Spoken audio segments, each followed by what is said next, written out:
Salam selamat malam, salam sejahtera untuk kita semua.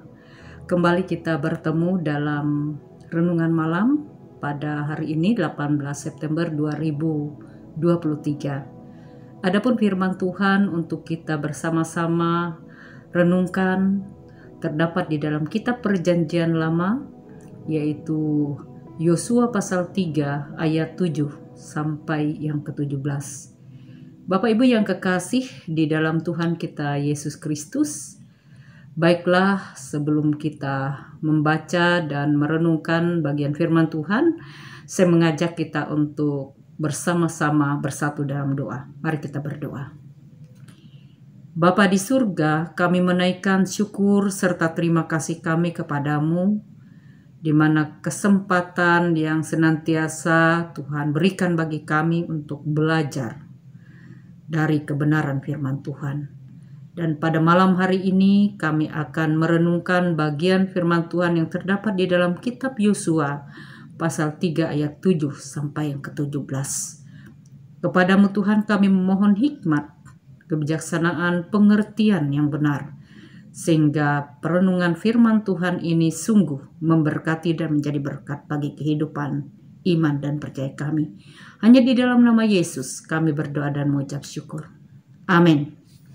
Bapak Ibu saudara-saudaraku yang dikasihi dan diberkati Tuhan, adapun bagian firman Tuhan untuk kita renungkan saat ini, saya akan mengambil 2 ayat, yaitu ayat yang ke-7 dan ayat yang ke-10. Saya baca demikian bunyinya.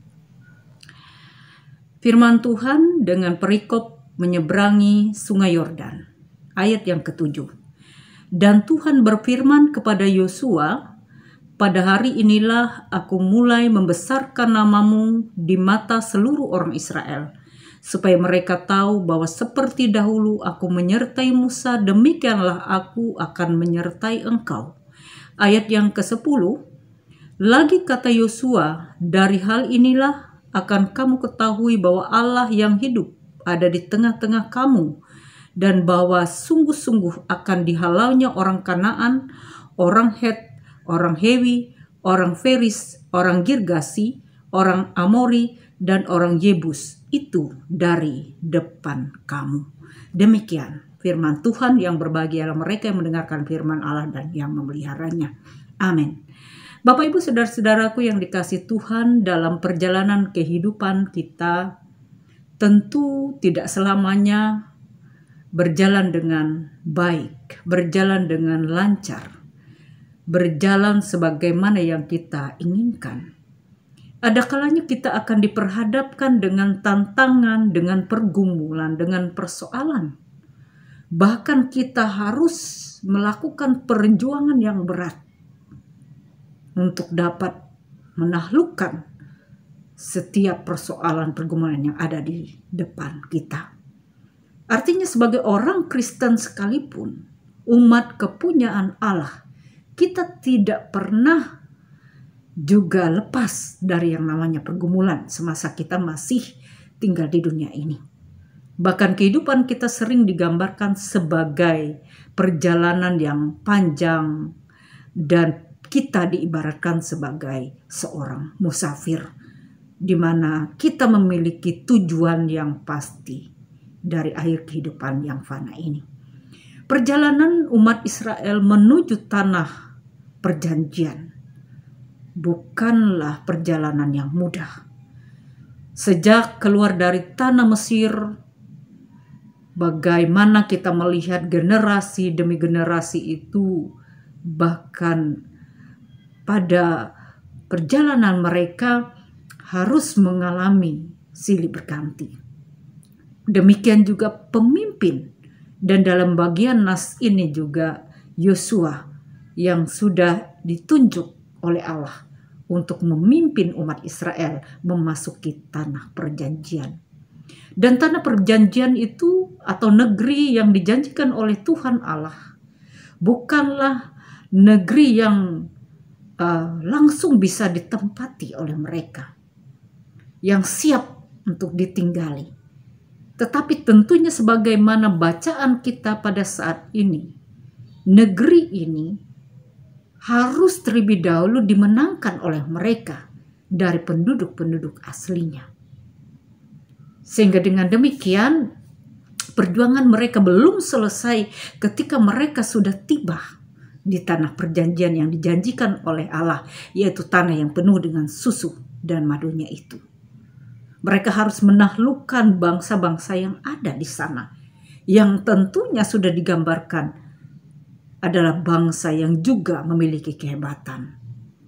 Tetapi satu hal yang pasti, sebagai umat pilihan Allah, mereka sebenarnya harus bersyukur karena apa? Tuhan selalu menyertai. Tuhan selalu ada bersama dengan mereka. Dan janji yang sudah diberikan oleh Allah kepada Musa itu juga yang menjadi pegangan mereka. Ayat yang ke-7 dikatakan oleh Yosua, supaya mereka tahu bahwa seperti dahulu aku menyertai Musa, demikianlah aku akan menyertai kamu. Artinya penyertaan Tuhan ada bersama mereka. Karena itu jangan takut, jangan gentar. Bahkan dikatakan di dalam ayat yang ke-10 di sana, dari hal ini akan kamu ketahui bahwa Allah yang hidup ada di tengah-tengah kamu, dan bahwa sungguh-sungguh akan dihalaunya orang Kanaan, dan seterusnya. Artinya, Bapak Ibu yang kekasih, melewati tantangan, melewati kendala yang mereka akan hadapi di tanah dan akan memasuki tanah perjanjian. Di sanalah Allah akan menyatakan bahwa Dia ada. Dia bersama dengan mereka. Allah menyertai mereka. Nah, saudara-saudaraku yang kekasih dalam Tuhan kita Yesus Kristus, tidak ubahnya seperti kehidupan kita sebagai orang percaya pada masa kini, bahwa kita tidak luput dari yang namanya tantangan, persoalan dalam kehidupan kita. Kita tidak juga luput dari berbagai macam halangan-halangan dalam kehidupan kita. Bahkan untuk meraih sesuatu hal yang tentunya lebih baik lagi ke depan, perlu proses yang harus kita lewati. Nah, dalam hal ini, kita jangan pernah berkecil hati. Karena kita percaya bahwa justru melewati proses, melewati setiap persoalan, melewati setiap tantangan itu akan membawa kita semakin melihat dan menyadari bahwa di dalam keterbatasan kita, di dalam kekurangan kita, kelemahan kita, justru kita boleh mengakui bahwa hanya bersama Tuhan, hanya dengan Tuhanlah kita mampu. Dan kita percaya Tuhan akan terus menyertai kehidupan kita di tengah-tengah dunia ini. Itu yang pertama. Dan yang kedua adalah bahwa dengan segala hal yang kita hadapi akan mengingatkan kita, menyadarkan kita bahwa Allah itu selalu ada di tengah-tengah kita.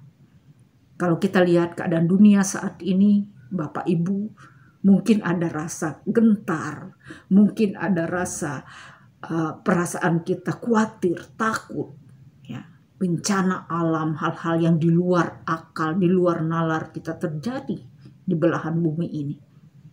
Kan kita percaya sebagai anak-anak Tuhan, sebagai pengikut Tuhan Yesus Kristus, tentunya kita yakin bahwa Ia menyertai kita. Justru dalam badai yang hebat sekalipun, dalam kondisi yang berat sekalipun, kita boleh melihat bahwa Tuhan itu ada di tengah kita. Kiranya firman Tuhan pada malam hari ini semakin menguatkan kita, semakin membawa kita untuk terus menaruh sepenuhnya kehidupan kita, pengharapan kita di dalam Dia, bahkan semakin mengandalkan Tuhan dalam hidup kita, karena kita percaya sampai akhirnya nanti pun Ia ada di tengah kita, Ia menyertai kita. Tuhan Yesus memberkati kita semua. Terpujilah namanya. Amin. Mari kita berdoa. Terima kasih atas firman-Mu Bapa. Ajar kami agar kami boleh mengerti bahwa Engkau selalu ada bersama kami. Engkau ada di tengah-tengah kami. Bahkan di dalam pergumulan seberat apapun, Tuhan selalu ada di pihak kami. Karena itu kami serahkan hidup kami sepenuhnya ya Tuhan, hanya ke dalam tangan-Mu. Dalam nama Tuhan Yesus kami berdoa dan mengucap syukur. Amin. Selamat malam, Tuhan memberkati. Shalom.